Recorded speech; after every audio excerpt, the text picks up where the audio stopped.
I'd like to read for you today a story titled With No Direction Home by John Carroll. I love the things that science does not know. Science knows so much that I do not know. To put it another way, there is so much real knowledge out there that is inaccessible to me, even though it is real knowledge about the world in which I too live, that when science and I together are baffled by a natural phenomenon, my heart soars. Science does not know how birds migrate. There have been many theories, of course: the angle of the sun, the prevailing wind currents, the stars, the fluctuations in the magnetic field surrounding the earth. Somehow it was believed a bird senses one or more of these constants in the terrestrial environment, and it uses these constants to find its way back to the very same tiny island in the middle of the South Atlantic where it first broke shell 3 years before. Then scientists did experiments. Some of these experiments involved doing things to birds that were perhaps not very nice. But that's all behind us now. Anyway, every explanation was eliminated. Angle of the sun. Birds were required to migrate only at night. Still came home. Fixed stars. Birds were required to migrate only by day. They still came home. And so on. I'm not sure how all the experiments were designed, but in the end, actual professional scientists pronounced themselves baffled. So then a fellow in Britain decided to change the rules. He performed an experiment that did nothing to change the world's net supply of bewilderment, but did increase the wonder quotient quite a bit. He moved the home. He had some homing pigeons. He raised them in a coop that was in fact a trailer hooked up to a small truck. At first he let them go and they did their thing and circled back and came home. Then one day, as soon as he released the pigeons, he got in the truck and moved the home. Off it went down the byways of Britain. Off it went into another county entirely.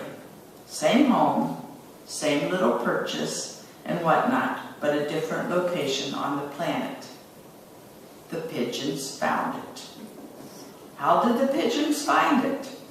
See above. No one knows. No one knows how migration works. All they know now is that it is not based on specific geography as we understand it.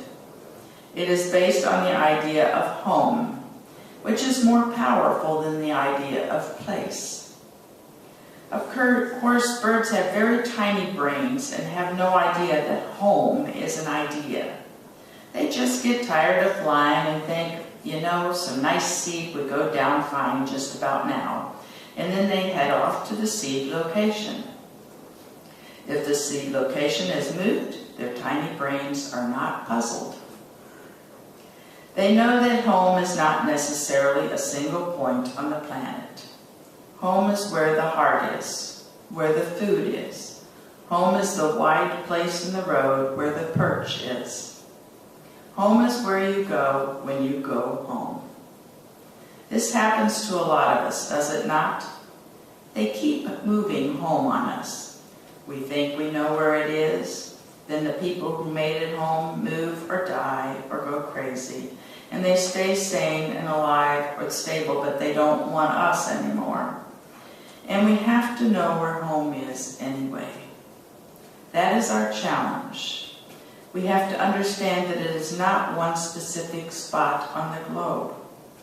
Science has now taught us that we are none of us homeless. That is the important thing to remember. We are merely temporarily confused about the location of home because they have moved the darn thing again. But we know, not by the stars or the sun or the fluctuations in the magnetic field, but by something else we know. And as long as we know, there is something to know.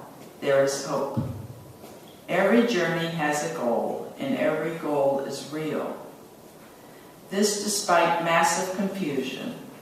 This despite odd British people who have loaded our purchase onto lorries and driven them to lay-bys, as the English say. We have to know only that we know, and all the rest is flying. It's a proven fact. Sometimes our congregation feels confused right now without a leader, but Jesus Christ is our leader. We have a home here, a church home, but maybe this location isn't always the home where 2 or 3 are gathered together. That is a church home, a Christian home. And today we're going to share communion with each other. We are all ministers, so we will minister to each other as we have communion.